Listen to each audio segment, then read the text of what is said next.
November 18th, 1978.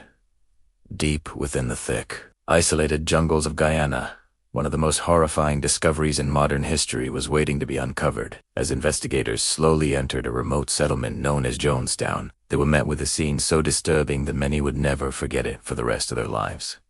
Bodies covered the ground in every direction. Men, women, elderly people, and children lay motionless beneath the burning tropical heat. Some were face down in the dirt. Others were lying in circles beside their families. Mothers still clutched their children in their arms. Entire families had died together. In total, more than 900 people were dead. And behind this nightmare stood one man, Jim Jones, the leader of the People's Temple. A man who once preached peace, equality, and hope, but who would eventually lead hundreds of his own followers to death. To understand how Jonestown happened, you first have to understand who Jim Jones was. During the 1950s and 1960s, Jones didn't appear evil. In fact, many people saw him as a hero. At a time when racism and segregation were deeply rooted in America, Jones openly supported racial equality. He welcomed black and white Americans into the same church when many churches refused to do so. He helped poor families with food and shelter, spoke passionately about justice, and presented himself as a man fighting for a better world. This attracted thousands of followers. People admired him because he seemed compassionate, fearless, and progressive. His church services were emotional and dramatic. Followers claimed he could heal the sick, read minds, and perform miracles.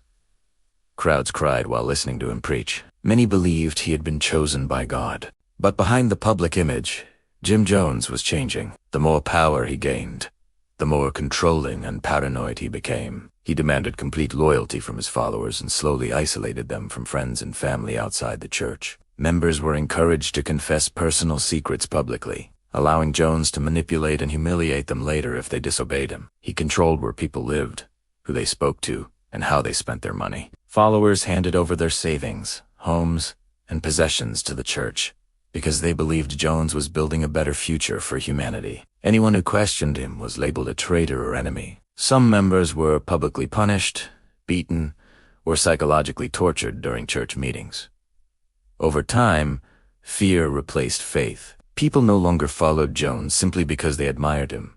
Many followed him because they were terrified of leaving. As former members began escaping and journalists started investigating reports of abuse, Jim Jones became increasingly unstable. He believed the U.S. government, the media, and outsiders were plotting to destroy him and his movement. Obsessed with the idea of creating his own isolated society, Jones decided to move hundreds of followers out of America and into the jungles of Guyana. There, hidden far away from public scrutiny, he planned to build what he called a socialist paradise.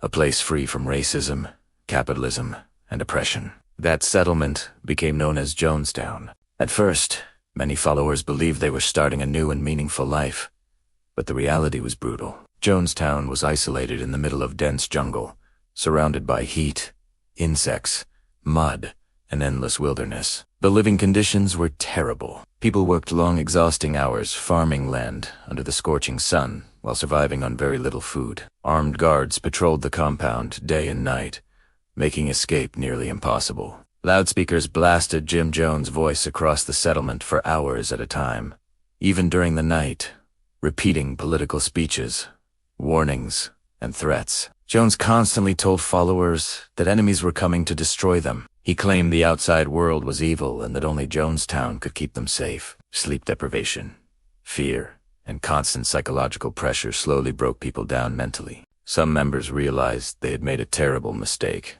But leaving Jonestown was not easy. Passports and documents were often confiscated. Armed guards monitored the area. People who tried to escape were threatened or punished. Some followers secretly wrote desperate notes begging visiting outsiders for help. Others became too afraid to even speak openly. Parents feared for their children. Families felt trapped. Many later described Jonestown as less like a community and more like a prison hidden inside the jungle.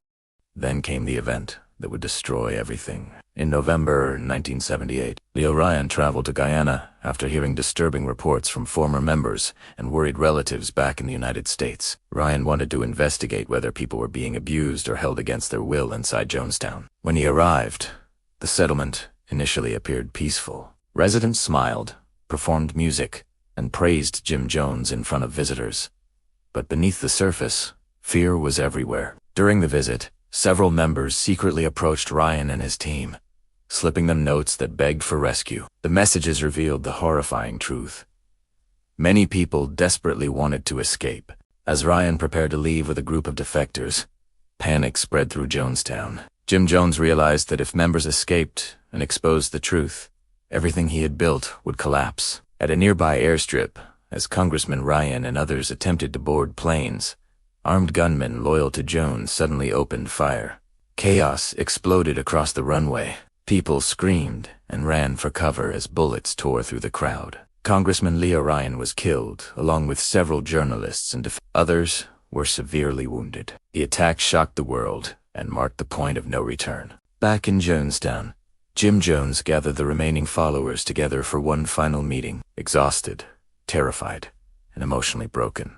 Hundreds sat listening as Jones delivered a chilling speech. He told them enemy forces would soon arrive to torture them and kill their children. He claimed death was the only way to preserve their dignity and avoid suffering. This was not the first time Jones had discussed mass suicide. He had previously conducted disturbing loyalty tests, called White Nights, where followers rehearsed dying together to prove their devotion to him. But this time, it was real. A large container filled with a poisoned drink was brought forward. The poison was mixed with cyanide and sedatives.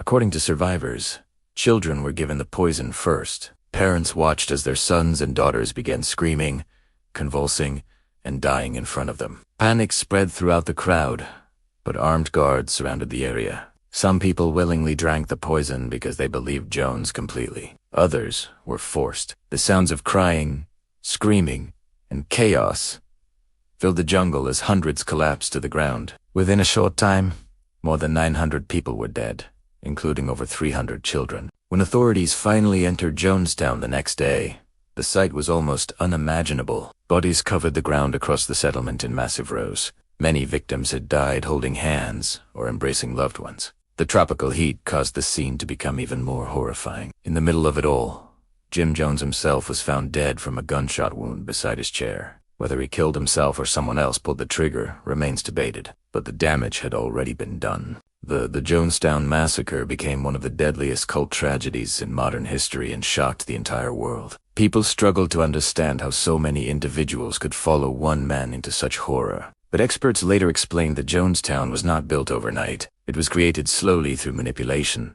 isolation, fear, emotional control, and psychological dependence. Jim Jones didn't begin as a monster in the eyes of his followers. To many, he looked trustworthy, compassionate, and inspiring. That is what made him so dangerous. Because the most terrifying cult leaders in history rarely appear evil in the beginning. They appear as people offering hope. And sometimes, hope can become the perfect weapon.